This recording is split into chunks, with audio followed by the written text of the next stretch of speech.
Bem-vindos. O vídeo que está prestes a assistir é um oferecimento do Departamento de Mitologias Universais, patente em andamento. O material de hoje segue uma série de arquivos confidenciais sobre os diversos universos catalogados pelo departamento através do tempo e do espaço. Se importaria de juntar-se a mim?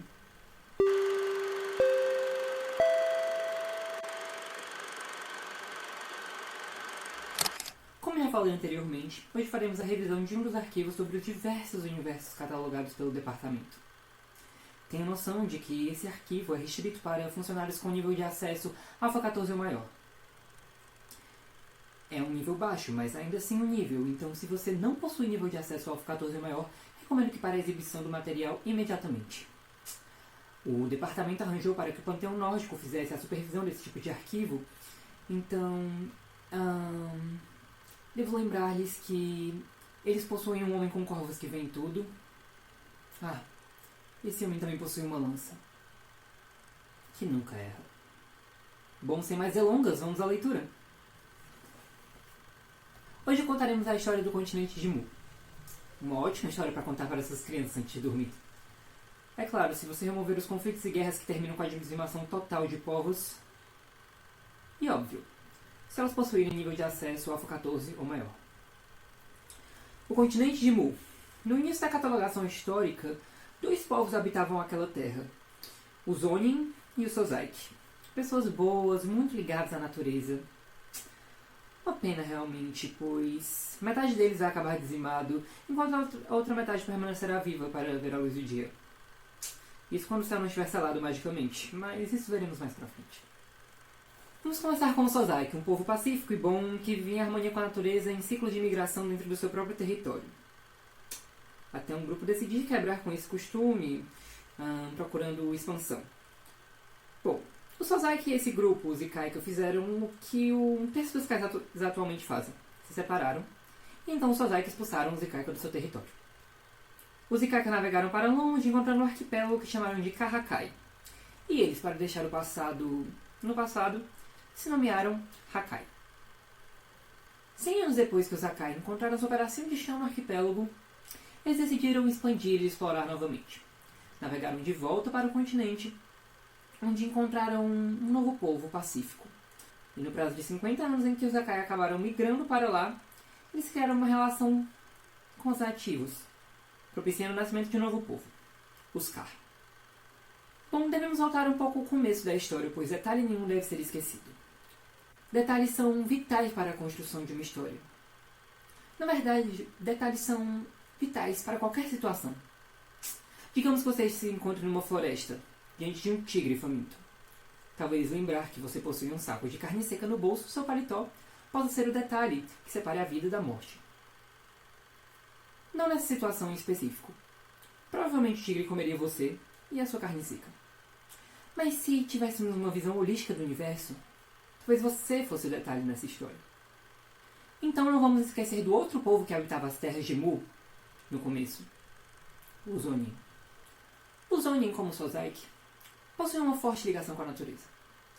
Os Onin, diferente dos Sozaik, possuíam dentro deles uma curiosidade que os fizeram desbravar o além-mar em busca de algo novo. O que eles encontraram, assim como os Hakai, foi um arquipélago que eles logo batizaram de Tuid. O arquipélago de Tuid era cheio de vida, e as pessoas que ali iam visitar faziam como crianças desejam fazer em lojas de brinquedo. Decidiam ficar ali para sempre. Imagine viver numa loja de brinquedos. Imagine que passar as noites próximas à ação de bonecas para a maioria das pessoas seria horripilante. Mas bom, em Tuid não havia lojas e também não havia bonecas, então acredito que eles se deram bem com o local. O povo Oni, que se assentou em Tuid, criou sua própria cultura e se denominaram Ulvimeneskir. Voltando aos Oni, pois suas histórias de exploração não estão terminadas ainda, ao sul da terra do seu povo havia uma floresta pluvial, onde os exploradores Oni encontraram um sujeito chamado Hazu-Fahir. Algumas pessoas no nosso mundo chamariam esse homem de mágico. Eu, por outro lado, posso afirmar que ele era realmente mágico. O homem viveu mais de 600 anos e ensinou aos que procuravam princípios de magia que controlavam a natureza e magia que controlava a própria realidade. Você pode pensar que isso é absurdo. Se você trabalha no departamento, então é um novato e está prestes a descobrir que não. Não é um absurdo. Se você não é um novato, então é um completo idiota. Se não trabalha no departamento, então não possui autorização para consumir esse material, eu recomendo que pare a exibição imediatamente, pois sua vida corre risco iminente. As pessoas que conheceram Rasul Fahir passaram a viver na floresta e se denominaram o povo mago Temet. Eles peregrinavam para além da floresta levando conhecimento para o continente. Poucas décadas depois da exploração ao sul, os Oni decidiram explorar ao norte do continente, onde encontraram um território cheio de recursos, entre eles, pedras mágicas poderosas e misteriosas. Alguns dos Ulvmeneskir, ao ouvirem as notícias da descoberta, resolveram também explorar o lugar. Lá eles se assentaram e passaram a estudar as pedras mágicas, aprendendo muito sobre magia com elas. Vamos voltar a dar uma olhada nos Temet. Os Temet eram um povo mágico, estudioso e racional. Porém, como todos os seres que respiram têm um cérebro funcional e coração pulsante, eles possuíam uma semente dentro deles.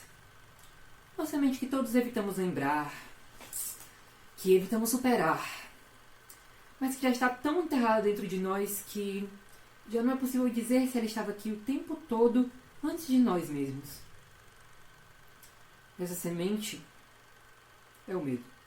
Parte dos magos Temet temeram pelo interesse dos outros povos na sua magia. Eles já existiam por mais de 200 anos e conheciam o ser humano. E o pior dele. Eles afirmam que a magia é perigosa demais para ser dividida com o mundo, então depois de muito atrito, esses magos Temet são expulsos para o sul, onde eles finalmente são livres para não usar magia. O grupo Temet que é expulso se nomeia Angwave, e com a ajuda de Miridir, um homem extraordinário, o Senhor da Luz, o ser lendário, que conhecia os mistérios daquela terra inóspita, eles começam a se desenvolver no uso de metais e na metalurgia em geral. Os Angwave não demoram muito para se afastarem completamente das práticas do seu antigo povo. E com um forte pensamento expansionista, eles conquistaram todo o sul do continente de Mu em pouco mais de 200 anos. De volta ao norte, a terra das pedras curiosas e místicas, 500 anos se passaram desde o começo da exploração, e os povos que se assentaram ao norte passaram a se chamar Drakh. Tendo desenvolvido sua própria cultura e religião, eles se declararam um país independente. Essa notícia não deixou Onien e Ulvmeneskir muito felizes, mas talvez os problemas ao sul fossem mais preocupantes. Pois lá, ao sul, os Angwave agora, provavelmente a maior nação de todo o continente, declararam a magia como inimiga e a baniram completamente do seu território, trazendo tensão às nações dos Drakh e Onien sobre os acontecidos e suas futuras consequências. É como diz o ditado: dê a um homem um peixe e ele matará sua fome. Dê a ele metade do seu continente e provavelmente ele virá atrás de você enquanto você dorme. Enfim, os conflitos entre os Drakh, os Onien e os Ulvmeneskir não duraram muito. Os Drakh ofereceram ciência e magia em troca de reconhecimento como nação soberana. E agora chegamos a uma parte interessante da história. Só um instante. Como? O setor 17? Agora? Teremos uma pequena interrupção. Fique com alguns vídeos de treinamento e logo mais voltaremos.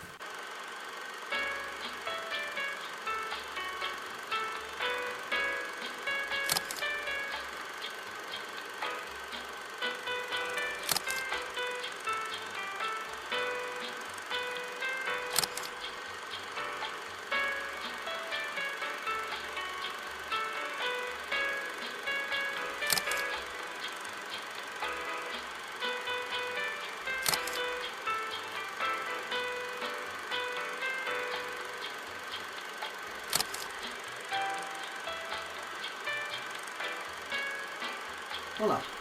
Se você está assistindo isso, significa que sobreviveu ao episódio extraplanar do setor 17. Nunca. Jamais. Ofereça um setor do departamento a um panteão se ele já estivesse sendo usado por outro. Entendeu, Fabrício? Que Deus o tenha. Bom, voltando à revisão do arquivo. Esse daqui é um dos mais sólidos que possuímos pelo departamento. Foi encontrado no seu nível planar e traduzido pela equipe do departamento em 2020.1. Enfim, podemos continuar? Menos de 200 anos depois da retificação de Drakh como nação, povos que viviam no deserto ao oeste do continente passam a criar relações com os povos de Onin, Ulvimenesker, Drak e Kar, exercendo influência política nessas civilizações. Você se lembra do Sozaik do começo da história? Bom, eles tiveram mais ou menos 800 anos para se desenvolver de maneira isolada, como era do seu feitio. Nesse tempo, eles já tinham conhecimento sobre o domínio da eletricidade e seus usos práticos. É claro que esse conhecimento não passou desapercebido pelas outras nações. Alguns anos depois da descoberta do domínio da eletricidade pelo Sozaik, os Kar se sentiram ameaçados por esse novo conhecimento e decidiram se aliar aos Zangief contra o Sozaik. Povos do deserto se juntaram à aliança e assim começou uma guerra. Bom, é uma guerra e como toda guerra, pessoas morrem. Muitas pessoas. O que podemos dizer? Essas são as pessoas. Isso é a guerra. A guerra durou 5 anos, terminando com a aniquilação total do povo Sozaik. Os vencedores ganharam muitas terras, mas também muitos inimigos, visto que Onin, Ulvimenesker e Temet não ficaram nada contentes com as motivações do conflito. Na verdade, os Temet ficaram tão transtornados com a barbaridade que decidiram lançar um feitiço por todo o continente. Um selo mágico que fecharia os céus e impediria que a chuva caísse, alongando as noites e impedindo qualquer tipo de pesca. O que literalmente aconteceu, obrigando os povos Oxis a pararem suas máquinas de guerra, trazendo ao continente um período de paz alimentado pelaquela mesma semente que ocasionou tudo aquilo. O medo. Alguns anos depois da guerra, os Onin acabam se unindo ao povo do norte, criando a grande nação de Drak. Enquanto isso, o povo do deserto se infiltra mais e mais nos governos dos outros povos com redes de espiões e tráficos de influência.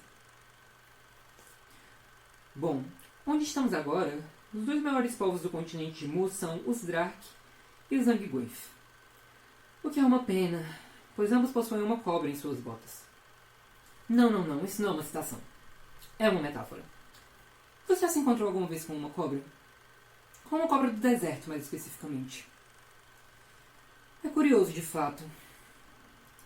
Você não a vê chegando pela areia.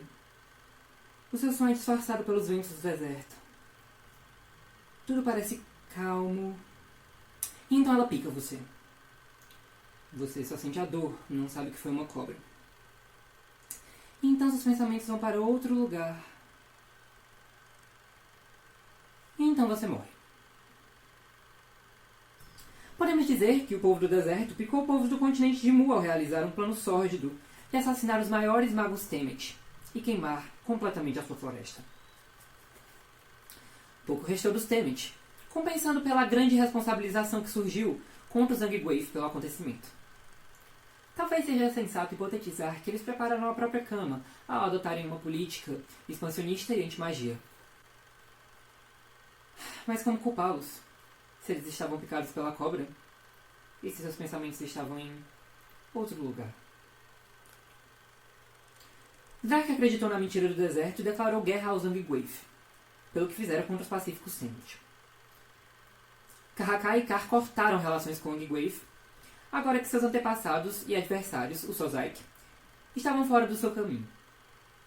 É engraçado quão longe vai a lealdade de um povo. Alguns dizem que é tão distante quanto seus interesses. Drak e Zangief começaram a guerrear, ignorando o feitiço Temet erguido 60 anos antes. O feitiço, obviamente, não os ignorou.